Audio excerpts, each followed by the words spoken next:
재판관님 질문하겠습니다. 예, 저기 갑제 29호증에 24 기획재정부 장관이라고 되어 있는 그 문건 혹시 가지고 계신 분 있으면 질문하는 게 좀 보여주시기 바랍니다.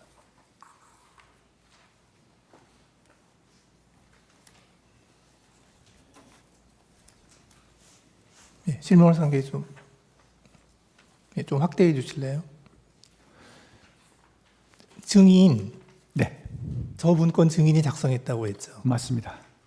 거기 사망을 보면 네. 사망이 아니라 제일 아래쪽을 보면 국가 비상 입법기구 관련 예산을 편성할 것이라는 내용이 있습니다. 네. 저 내용이 왜 필요했습니까?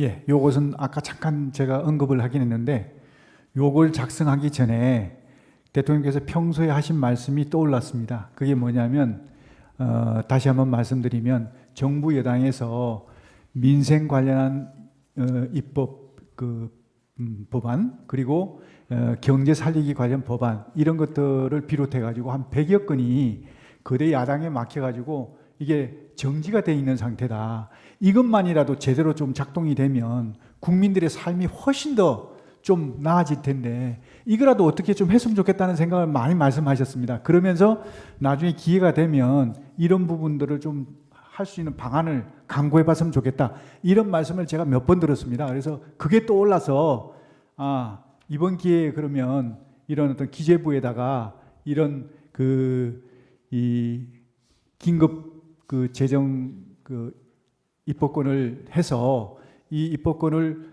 수행할 수 있는 그런 이 조직을 만들어 갖고 그걸 이제 가지고 이런 어떤 해소하지 못한 그런 여러 가지 막혀 있는 부분을 좀 해소하자 그런 생각에서 이렇게 지금 예, 정리하고 알겠습니다. 그런데 그 가운데 거를 보면요. 저 문건의 가운데 거를 보면 국회 관련 각종 보조금, 지원금, 각종 임금 등 현재 운용 중인 자금 포함 완전 차단할 것 이리 돼 있거든요. 네.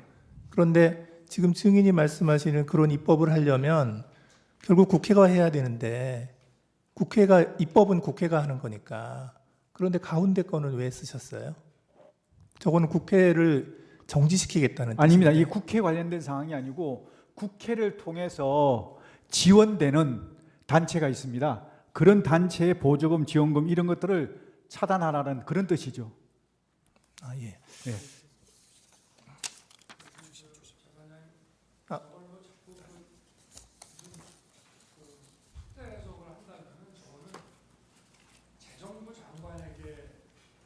얘기할 사안은 좀 아닌 것 같습니다. 예를 들어서 저거를 국회의 존재를 부정하고 뭐 하는 그런 내용이라면은 저거는 기재부 장관이라는 거는 국회가 만든 예산을 그 예산 범위, 예산의 틀 내에서 무슨 일을 하는 것인데 저거를 만약에 굉장히 아주 극도의 정치적인 차원으로 이해를 한다면은 저거는 더구나 계엄에 대해서 반대를 하는 기재부 장관에게 줄 내용은 저는 아닌 것 같습니다. 그래서 기재부 장관에게 주무부처 장관이 저런 거를 전달했다 그러면은 저거는 좀 어떤 예산의 틀 안에서 한다는 취지로밖에 보지 않을 수 없는가 하는 게 저도 지금 문건을 보면서 갖게 되는. 근데 저기에 보면 생각입니다. 네.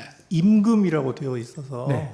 월급 주지 말라는 그 뜻인데. 임금은 아까 전에 잠깐 말씀드렸는데 임금비 이런 개념이 아니고 임금 중에 사실은 이게 불법 임금들이 많다고 얘기를 들었습니다. 그러니까 인원들을 뻥튀기 한다든지 또 없는 인원을 이렇게 해서 한다든지 이런 부정적으로 나가는 임금 이런 어떤 것들을 색출해서 차단해야 되겠다 이런 개념이었습니다. 이게 결국은 저런 거 아니겠습니까? 잠깐. 네네. 네, 잠깐만요. 네. 혹시 갑제 2호증 포고령 가지고 계신 분 있으면 좀 보여주시죠. 그 1항 좀 보여주시겠어요? 1항 쪽. 저 1항을 좀 확대 좀 해서. 예. 근데 제가 1.5. 그 1항을 보면 예. 국회와 지방의회, 정당의 활동, 일체의 정치 활동을 금한다 이렇게 돼 있거든요. 예. 그래서 저 기획재정부 장관에게 준 그 갑제 29호증의 24에 기재 내용하고 이 포고령의 그 제 1항의 1항을 이렇게 종합해서 보면 결국은 가장 주된 목표가 그 입법기구인 국회의 기능을 정지시키겠다 하는 그런 의도가 있는 것으로 보이거든요. 저는 솔직히 그렇게까지 하진 않았습니다. 이건 제가 아까 말씀드렸지만 국회의 기본적인 입법 활동은 당연히 존중돼야 되고 보장돼야 된다고 저는 생각하고 있습니다.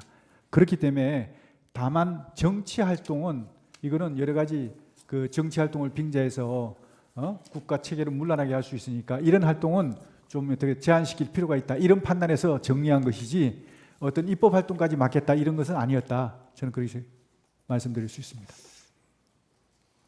예, 그리고 그 아까 주신문에서 말씀하실 때 증인께서 국회에 병력을 투입시킨 이유가 국회 봉쇄나 침투가 아닌 국회 질서 유지였고 따라서 처음부터 국회를 봉쇄할 아무런 계획도 없었다. 이렇게 말씀하셨어요. 네. 그렇게 말씀하신 거 맞죠? 네.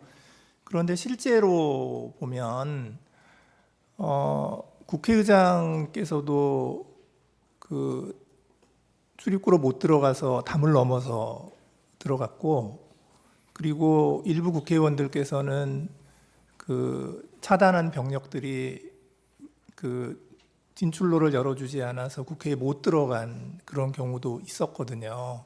그래서 증인께서 말씀하시는 거하고 달리 실제로는 국회 봉쇄가 목표가 아니었나 하는 그러한 정황들이 많이 보이는데 그 점은 어떻게 생각하십니까? 네, 재판관님 말씀 존중합니다. 그런데 저는 생각이 좀 다른 게 말씀하신 대로 제가 만약에 봉쇄를 했다 그러면 국회의장님이 담을 넘어가서는 안 됩니다. 담을 넘어갈 수 없어야 맞는 겁니다. 봉쇄라는 개념 자체는요, 손에 손잡고 정말 울타리를 다 에워싸서 한 사람도 들여보내지 않는 것이 봉쇄입니다. 그런데 정말 많은 사람들이 담을 넘어갔다고 그러더라고요. 그건 봉쇄가 안 됐다는 겁니다. 출입구 위주로. 출입구는 왜 막았을까요? 그러니까 출입구 위주로 이제 출입을 통제한 것이죠. 그러니까 출입 통제라는 의미가 출입을 통제한다는 의미가 출입을 완전히 전면 금지한다는 의미가 아니고 출입 통제라는 의미에는 근데 국회의원들을 막았잖아요. 국회의원들 통과를 중간에 다 시켰지 않습니까? 저는 그렇게 알고 있는데. 그게 막았다가 또 통과시켰다가 또 다시 막았죠. 그건 제가 잘 모르겠는데 저는 이제 거기서 통과를 시킨 걸로 좀 알고 있었거든요. 예, 알겠습니다. 선별적으로. 예, 이상입니다. 아니요.